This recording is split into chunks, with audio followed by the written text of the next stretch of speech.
Well, researchers at the University of Toronto suspect that a Canadian law enforcement agency has used spyware known as graphite to hack into phones and eavesdrop on messages. For more, we're joined by Kate Robertson, senior researcher at the University of Toronto's Citizen Lab.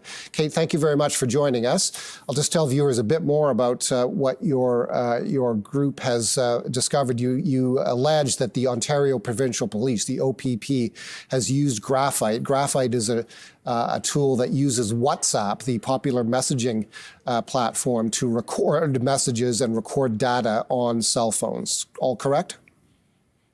That's correct. Our investigation that has led to a report this week is the first of its kind in terms of exploring the forensics and infrastructure associated with this tool that's linked to an Israel-based company called Paragon Solutions.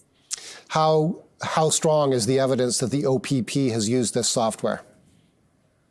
Well, our mapping of Paragon's infrastructure led to a number of findings. On the one hand, we've uncovered with cooperation with WhatsApp, dozens of spyware victims, including some who were linked to an all too familiar pattern of targeting, whether it's human rights organizations, civil society, government critics, and even a journalist. But our investigation also led to a Canada-based customer, which was a finding that was of some surprise, given there was an awareness previously that Canada is a customer of a company like Paragon Solutions.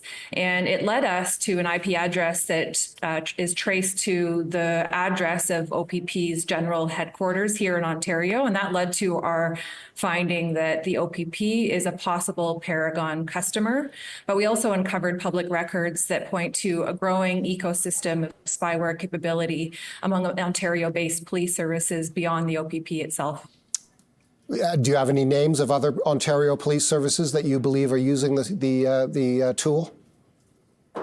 We have public records linking services like the Toronto Police Service to technology that Canadian-based authorities call audits, or on-device investigative tools. Those are commonly understood to involve spyware, but the court record that we uncovered doesn't document the source of that tool.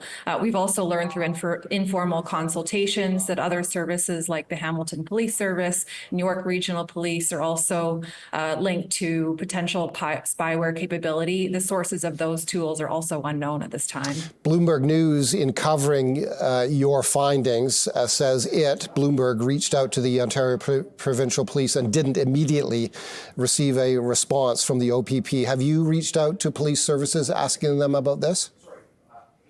A number of the services, including the Ontario Provincial Police, have been contacted by various journalists and have, as I am aware, provided responses that refer to their historical and continuing use of lawful authorities without denying the particular use of Paragon Solutions product in particular. In your understanding, are police forces, would they be breaking the law if they're using this tool? Ordinarily, when you have a device that a commercial actor has developed to hack a mobile device, particularly one as sophisticated as this, it does contravene a number of criminal laws in Canada, which is why law enforcement has to obtain particular authorities through the courts. However, Parliament has previously studied the use of spyware in Canada and has pinpointed the need for law reform in a number of respects to address the specific security and human rights risks associated with a tool that is unprecedented in its capability and power compared to previous surveillance technologies that are currently regulated in Canada. At the beginning of our conversation, you listed a number of targets of this tool, human rights groups, journalists, and so on. I believe you were speaking in the international context in that conversation. Do you have any evidence that suggests that in Canada the tool has been used by Canadian police forces to investigate people or organizations that are simply exercising their right to protest?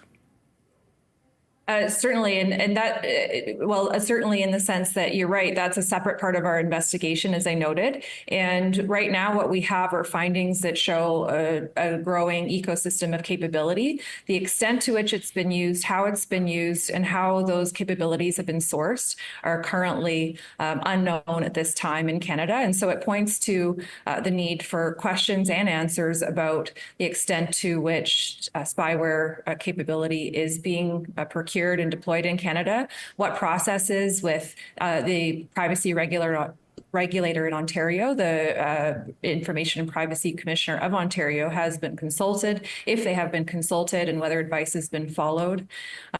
There's also been a recognition at the federal level of the need for Canada to prohibit the use of spyware that's been linked to human rights abuses abroad. And while Canada has signed on to a joint statement with the United States and others who've taken similar measures, Canada has yet to do so here at home. Are these appropriate tools to use in investigations that are clearly aimed at criminal activity and criminal entities, drug trafficking investigations, terror investigations?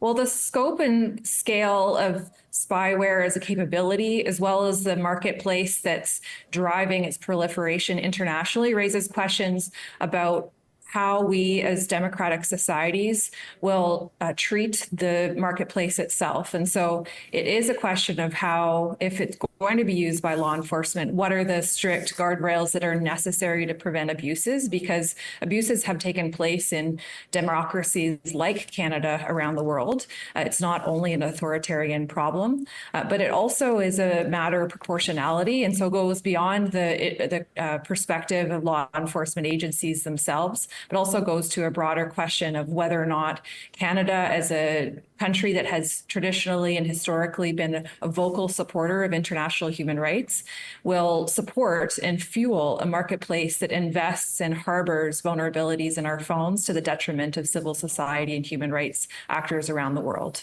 Kate, thank you for this conversation. That's Kate Robertson, senior researcher at the University of Toronto's Citizen Lab.